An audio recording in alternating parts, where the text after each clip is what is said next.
Hey everyone, we are here with Sandra. Sandra is basically the Beyonce of social selling on LinkedIn, and she is the co-founder of Snap Advantage. Snap Advantage handles digital marketing for e-commerce, SaaS, and service businesses. Thanks for being here with me. Thank you for having me on. Yeah, excited. All right, so let's get going. Let's get right into it and learn more about you. So, kind of run us through some key points of your life, career, like what led you to become the co-founder of Snap Advantage. Yeah, so I wasn't always a marketer. I actually never thought I'd be a marketer coming out of school. I worked in a government-led organization. I thought I wanted to do HR because I love people and I love processes.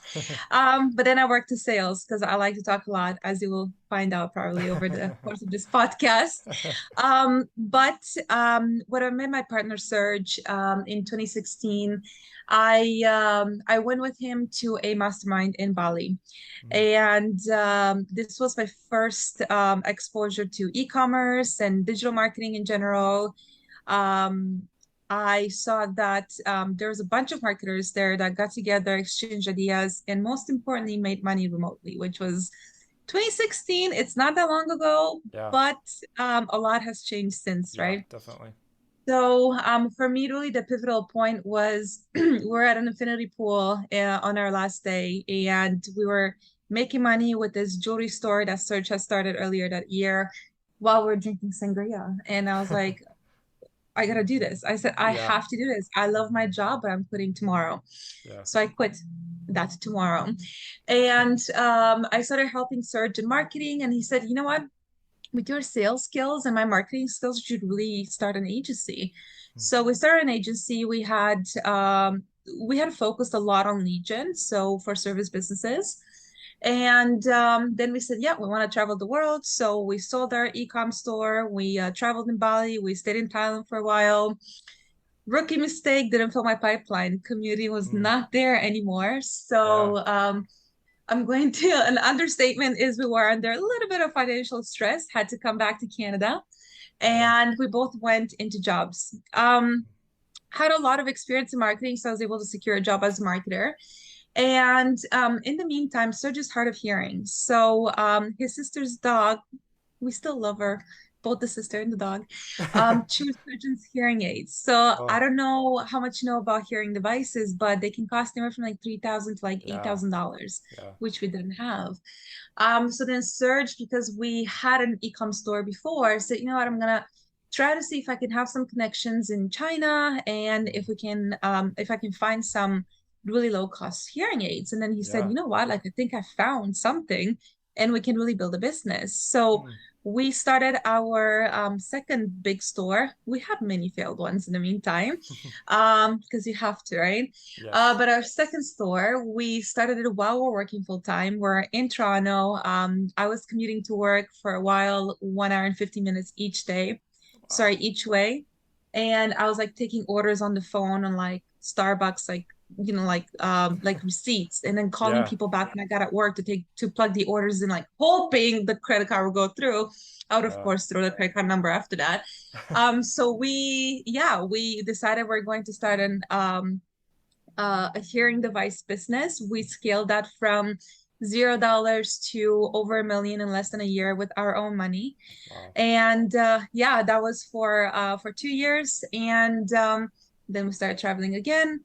COVID happened, came back, and we really went back to focusing on helping businesses. So Nice. took all of our e-com experience from many failed ventures, or should I say, many lessons learned, Right. a few successes. And since 2020, we've been helping e-com stores, SaaS companies, and service companies scale with services like social media marketing, email marketing, text marketing, and reputation management. So quite Nice. of peaks and valleys. It was Yeah. not linear, but it was there. It was ample. A lot happened, and Yeah. yeah.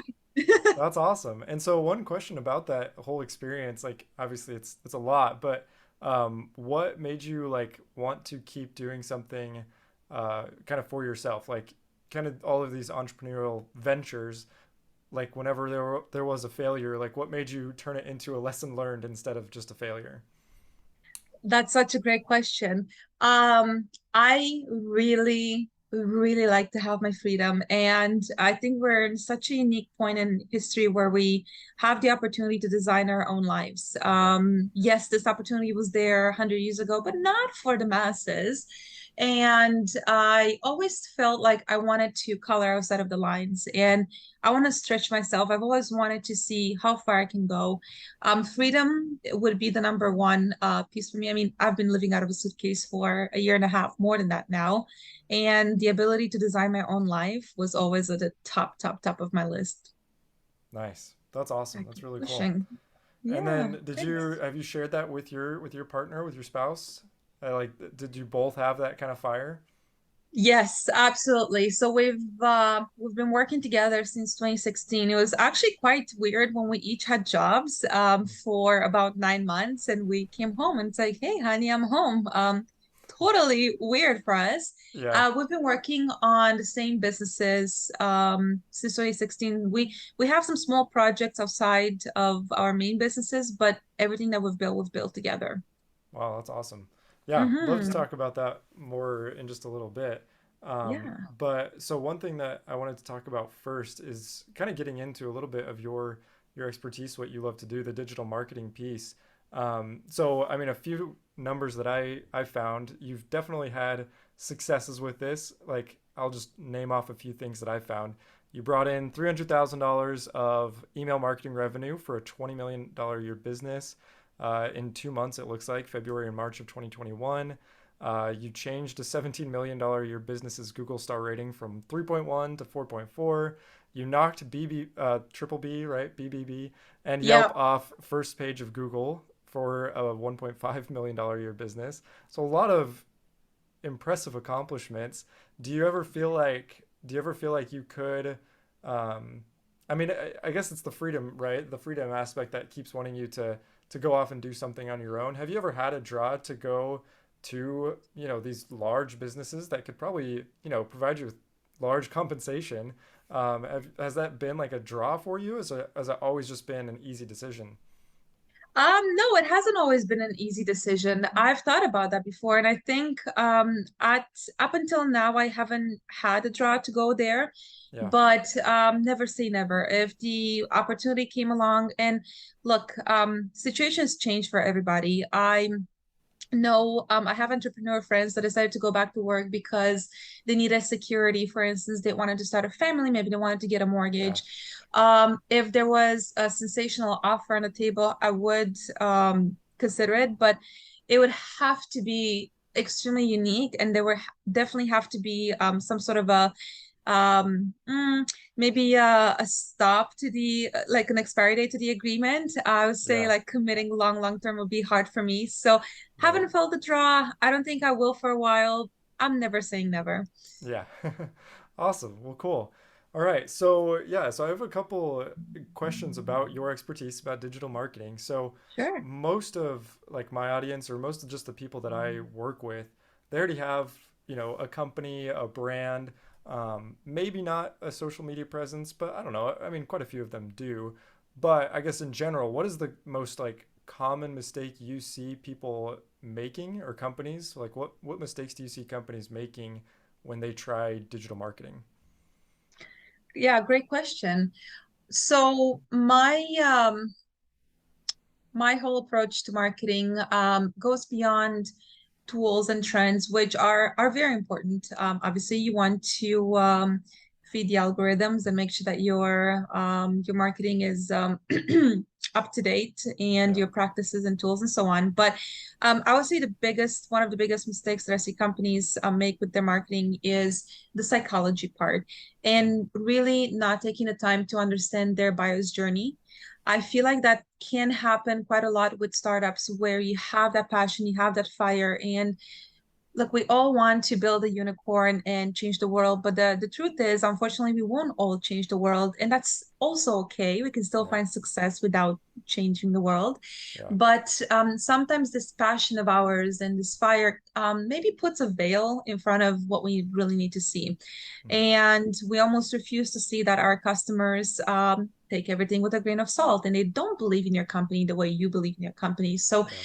I find that companies really need to spend time on that psychology piece. So walk in your customer's moccasin for a mile and understand what's in their minds. Where do they hang out online? Where can you target them?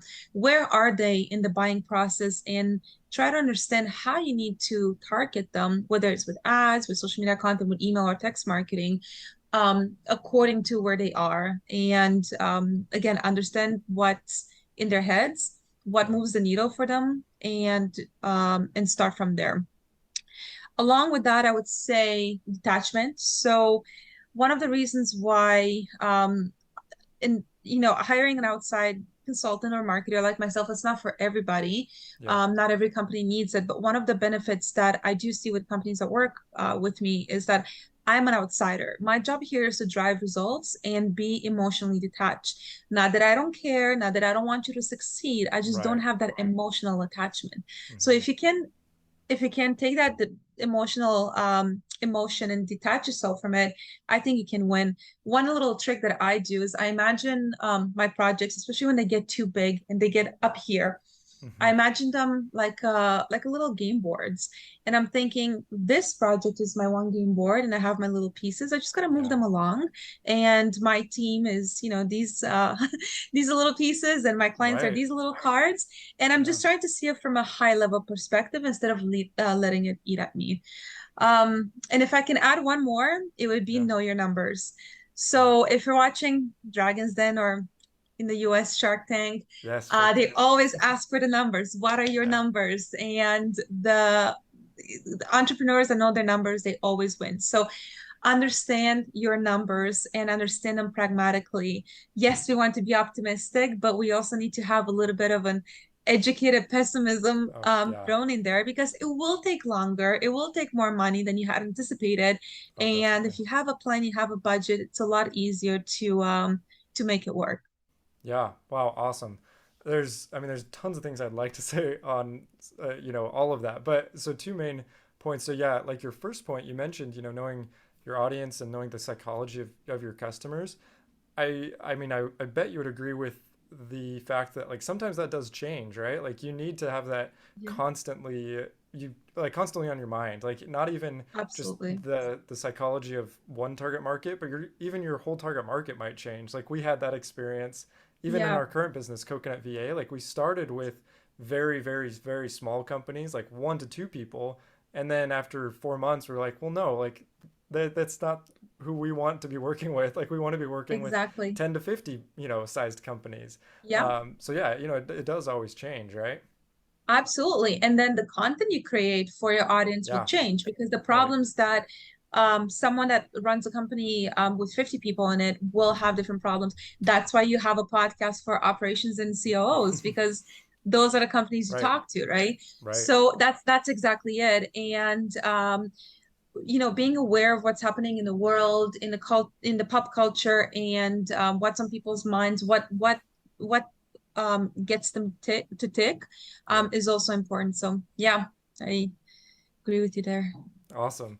Yeah, and then what was your third point? I can't remember now. The third point My third was point was the numbers and the data. yes, yeah. So the numbers, yeah, I was gonna make a point about that as well because we're in the middle of that right now. Like we have, I Mhm. think, 4 or 5 different kind of sales channels or marketing efforts Mhm. going, and Mhm. literally just so we've had those running for maybe 3 months, and just Mhm. yesterday we decided to kind of look at our numbers and like, hey, how much money have we spent? What are the Yeah, results?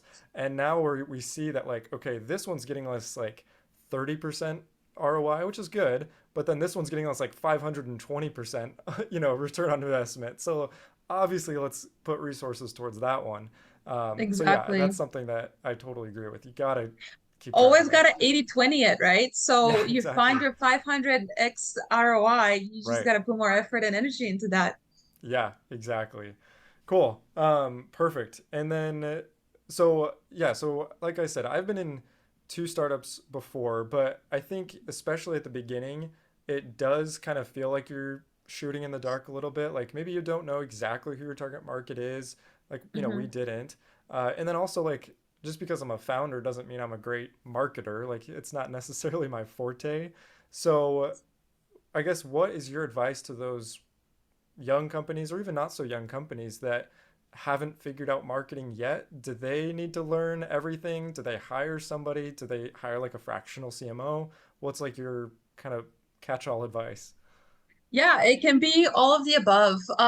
The one thing I would say is fail fast. As a founder, if you're at the start of your journey, don't be afraid of failure. If you're waiting for perfection, you're just delaying it. It's not Yeah, going to happen. Perfection's not going to happen. right. So fail fast, learn the lesson. In terms of knowing marketing, as a founder, your main job, if it's just one founder, is to bring in money. That's Yeah. that's a number one job. If you have a co-founder, typically you have one person that takes care more of the fulfillment side of things Hmm. and one person that takes care of more of the operations and sales. If you know marketing, it's easy for you to understand it, then yes, you can take a crack at Facebook ads, for instance, or Google ads. Yeah. But the problem becomes with scaling. Those little nuances and little changes I need to make to your campaigns, whether it's an email campaign or a Google or Facebook campaign, will make the difference because the more you scale, the more money you put into these platforms, the lower the ROI will be. So every small change will make a difference. So at the beginning, if you don't have the funds to hire someone on an outsider, then sure, you can do it on your own if it's Yeah. easy for you. But if you're a founder and you're learning marketing for the purpose of your business, it might be a little bit tricky. Um, the most successful people that I meet, they hire experts. And yes, they cost money, but it frees up time for money making activities, right? And you Yeah. probably know this better than anyone else because you have a whole team of VAs for Right. that reason. So a fractional CMO would be, in my opinion, the first step for you. Get someone that can help you with strategy, that can help you create a plan, that can at the very least talk to you about some channels.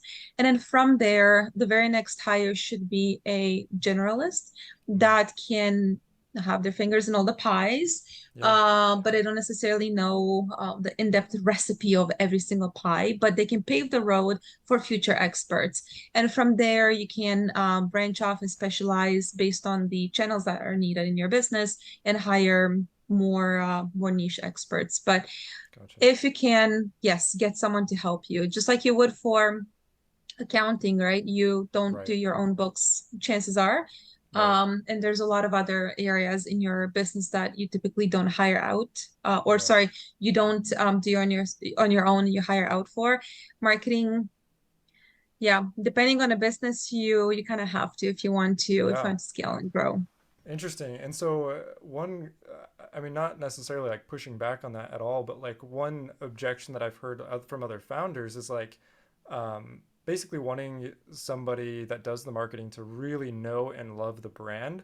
So I think that's Mm-hmm. some like hesitation that people have is like, yeah, I could hire Mm-hmm. a fractional CMO or, get like an ads agency, for example, but Yeah. are they really going to say what they need to say to my target audience? Like, what's your Yeah. advice or pushback on that? That's a fair point, and I've heard that a lot in my marketing career. I have been definitely rejected, so to say, because I Mm. don't have enough experience in a certain niche. I don't think passion is enough, and I think it's great when we can align. However, as a marketer, my job is to take your vision, your brand, your goals, Right. and turn them into marketing talk, marketing campaigns, and marketing results. As a marketer, my job is to be extremely resourceful. So, good marketers, when they start working with you, they will look at your competitors. They will do a lot of research. They will immerse themselves in this environment of your niche, Yeah. and they will know how to pull the right information. Mm. And I, unless it's a very obscure and targeted niche, a good marketer will be able to handle it. So Yeah. I've learned hearing aids. My interaction with hearing devices was my spouse is hard of hearing, and Right. I have to repeat myself a lot and have to talk a little bit louder. That Yeah. was my whole interaction before I started a business, and we made $1.2 million in less than a year. Right. Currently we work with companies like boat dash panels, which Mm. I didn't realize people like customize them, for instance, Yeah. right? So it's easier when it's stuff like fashion and skincare Right. and food because we all have an interaction with it. But when it becomes really niche, then yeah, we just got to do our research. So I Yeah. get the concern, I get the point.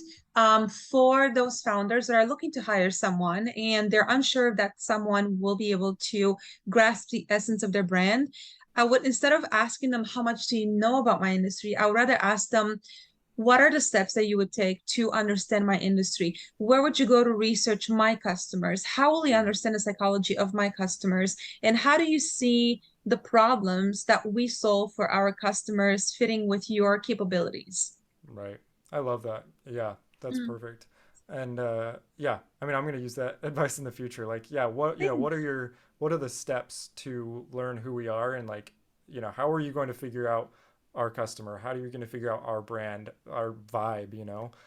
Yeah. I love that. That's perfect because that's like a super easy and upfront way to get, Yeah. the right expectations because we've had like ad agencies that we've worked with that start throwing out creatives just because they know we're Hmm. a VA staffing agency. But like that's not the vibe. We're trying to do a different Yeah. vibe than any other agency, right? So yeah, Exactly, that totally makes exactly. sense. And it's those little nuances, right? Yeah. So what's between the lines? It's in my opinion the most important piece. If you're looking at all the big companies, you have an experience with them. It's not just the product, it's not just the packaging, it's not Mm, just the customer service, it's everything. You can't right. always pinpoint what it is, but it's everything. It just makes you feel good. Right.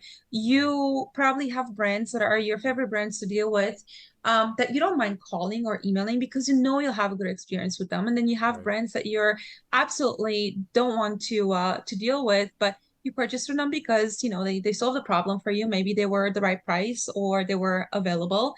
Yeah. um, be the other brand. If you can be the other brand as a marketer, as a company, and yeah, I love that. Awesome. Perfect. Yeah. Thank you for your thoughts on that piece. One question I wanted to bring up that again I think is pretty applicable to my audience is kind of revolving personal brands. Like Mhm. I've seen a lot of people on LinkedIn kind of popping up. I feel like fairly recently where everybody I feel like is not everybody yet, but a lot of people are trying to build up their own kind of personal brand. Is that something you typically advise people to do? Like, hey, I'm coming in to help your company and your the company's brand, but do you also I guess coach people or even just advise people to have their own kind of separate personal brand? Yes, but it really depends on your goals as a founder with your business and also your personality. So I don't think that personal brands are important. However, it goes two ways. So from a personal perspective, I come from an ecom background, and in ecom, there's a lot of you know you know what, there's a piece of meat there, you're gonna like go and eat it. So you are a little bit hidden because we are marketers, and we create brands, and marketers study other marketers. So we Yeah. don't want to be seen, we don't want to be very vocal about our brands, we don't want to um once I saw one of my brands in a master class, they were giving examples of how to do XYZ. And I was like, no, no, I don't want my brand to be in front of other marketers. Interesting. So, yeah. So, and also I can tell you that right now, I'm probably appealing one or two copycats a month, maybe. Hmm. And I've had my fair share of cease and desist letters, like appeals to Shopify, appeals to um, landing page companies because they were pretending they're us. They're giving our information, taking people's money, and then my customer support team was being hit with a lot of complaints. So, Wow. as an ecom founder, a lot of them I can tell you they stay away from the spotlight. However, if you are building a brand that stems from your beliefs, your personality, and you're also not very sure what you want to do in the future, but you know that you want to do something with your skills, then I Yeah, would build my own personal brand. So, gotcha. just like you said, your company has evolved. It wasn't what it was maybe 6 months or 1 year ago. But your skills, your belief, what you want to do, helping businesses and helping founders put time back into their calendars, that hasn't changed, right? So that's who Yeah, you are. I would create a personal brand there. So it really depends. There's no right or wrong answer, but it really depends on interesting. your goals, Yeah. your preferences, your personality. Yeah, that makes a lot of sense. And because I was personally, like, I was leaning towards the idea that, really pretty much everybody should have a personal brand. And like, it just brings a lot of legitimacy, to Yeah, yourself and to your business. But I can yeah, totally see that in some cases, like, you might not want that, and you might not even want that attention. And like, it does depend on your personality and, like you said, your goals. yeah, absolutely. And I've had some of my biggest clients, they barely have a LinkedIn page. We're talking people that make tens of millions of dollars a year in Yeah, sales, and they don't post on LinkedIn. They don't even have a picture. They're really in the background, and that's fine because their customers are attached to their brand, right, but they're not attached to his or her brand. And right. then I've had clients whose entire businesses were based on them and their personalities. Yeah, The one thing I will say though is don't do something just because everyone else is doing, because creating content, creating a brand, it's a long-term game. It yeah, requires energy. If you want to do it well, it requires money, energy, time input, right? right. So creating a personal brand or any project for that matter, just because other people are doing it, you just really have to ask yourself why. There's so much noise online. There's so many, just like social media platforms. Your business doesn't need to be on all platforms, not to the same extent. Right. Just because the platforms are there. You don't have to be on every platform. So Hmm. ask yourself why you want a personal brand. How does that align with your goals and with your vision? And start from there. I love that.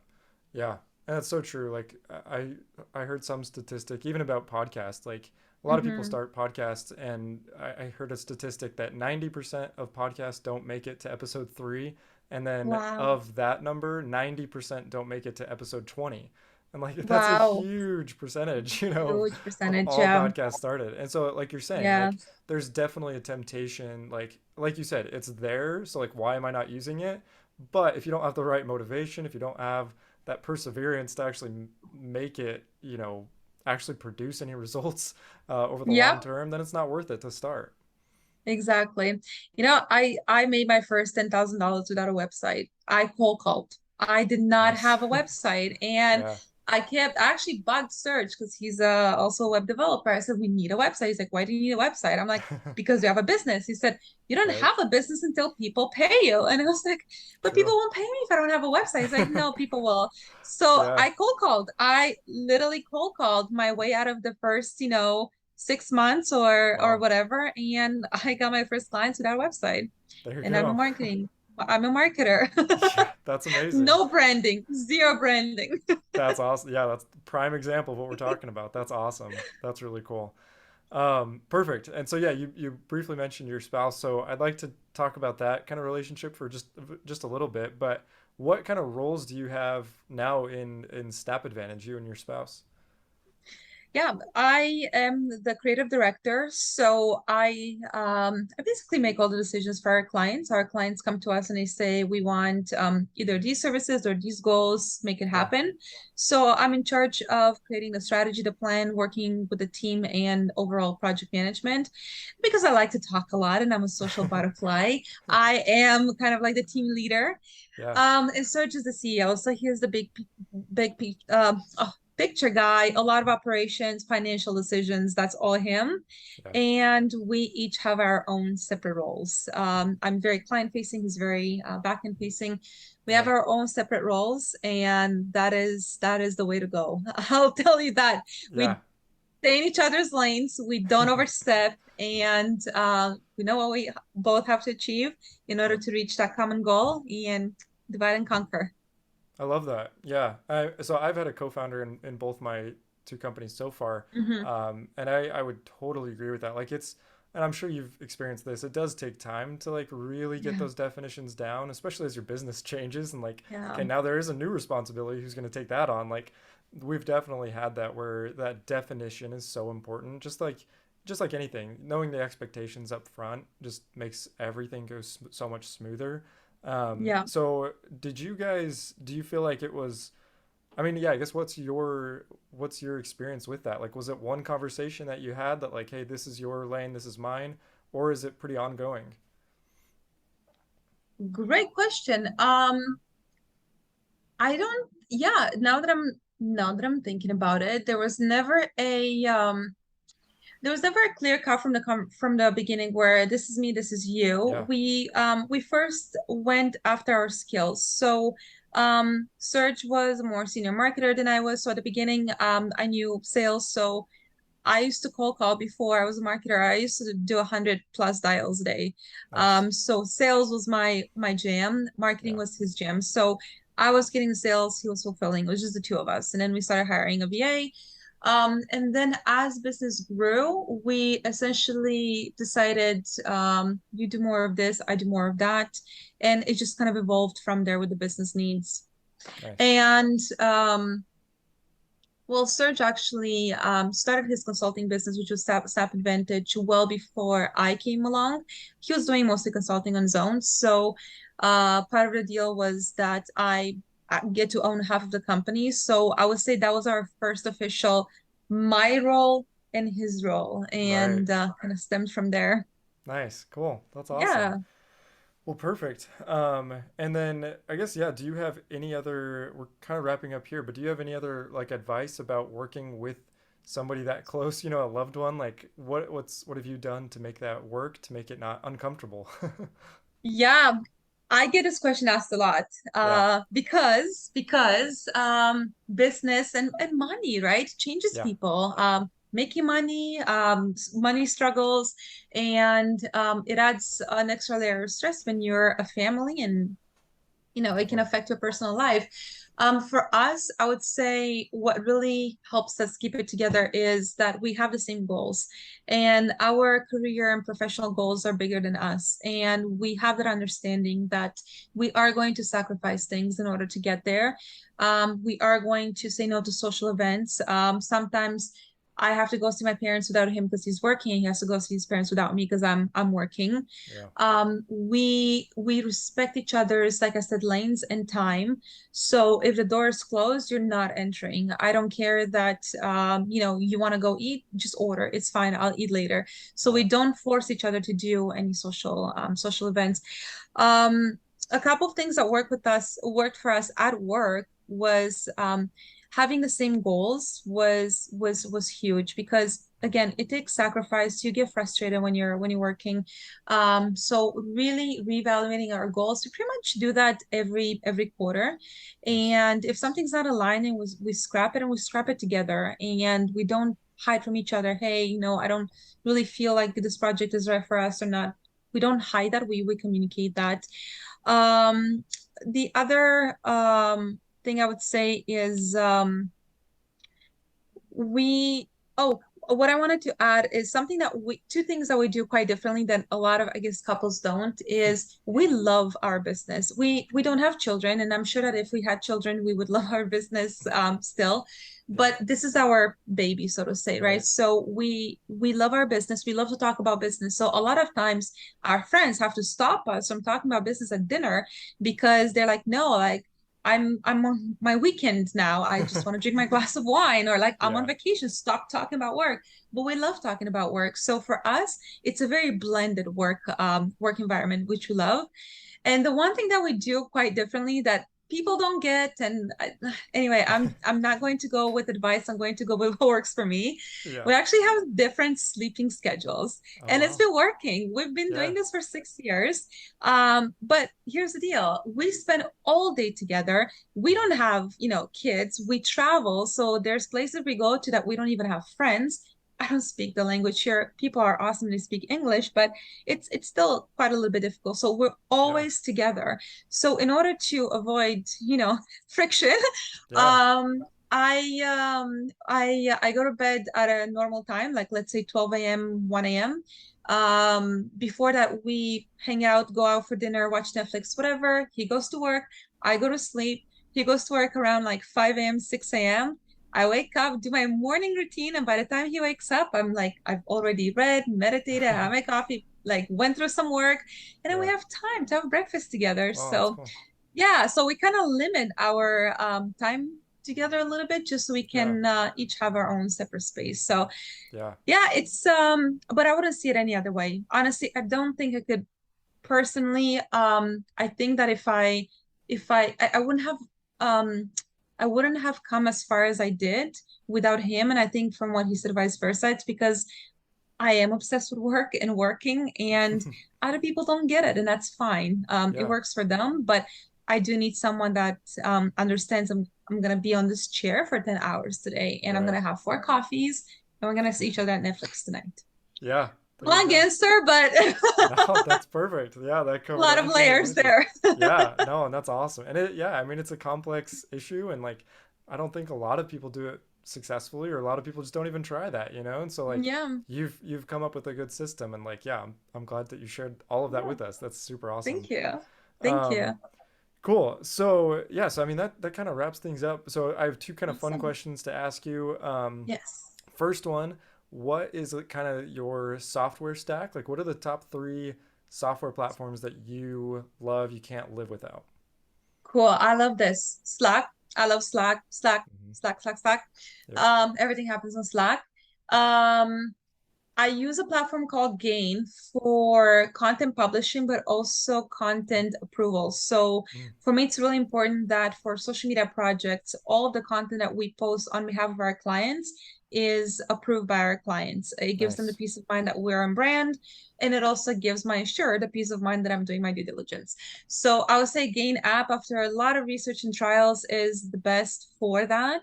It Cool. has a very good content approval workflow process, and they're coming out with a lot of new features all the time. And ClickUp, I feel like ClickUp Mm. is like a sauna on steroids almost. Oh I yeah. like Asana too. I'm not Yeah, throwing yeah. shade, but I really think that ClickUp is such a powerful tool. You can do so much with it, and just the fact that I can blend in my CRM and my project management in Yep. one, it's cool. Nice. That's awesome. And that, yeah, I mean, this is part of the reason why I asked this question is because like Gain, I've never heard of that, and like I've done a decent amount of research, and like so yeah, Yeah. I'm glad to hear about that. Comes from Um, need, right? yeah, Sorry to exactly. interrupt. I was just No, going to yeah, say, well, yeah, platform publishing apps like Hootsuite, they're great, but yeah. what I needed was my clients don't want to sign into something to approve content. They just want to Mm, receive an email and have a button that says approve yeah. or make comments and reject. And I'm like, perfect. This is awesome. There you go. That's awesome. Yeah. Yeah, that's great. Cool. And then the last fun question I like to ask everybody, it just kind of I don't know, it's just a fun question. How many unread emails do you have in your inbox? I have been so good at this. If you had asked me this 6 months ago, it Yeah. would have been an embarrassment. So I have an awesome assistant that went through my inbox, and I think there Oh, were about perfect. 8,000 of them 6 months Wow. ago. Now I only have 40. There I you only go. have 40 unread, and they're pretty much from today and yesterday. So Nice. yeah, There you yeah, it's go. that's a great question though. Great Yeah. question. It's You fun. almost caught me. Six Right? months complete. Yeah, a lot of interesting answers to that one. But yeah. Cool. What's the Awesome. most interesting answer you got on that one? So my record for a long time it was like 12,000, but then recently it was like 100,000 is the new record. 100,000 unread emails.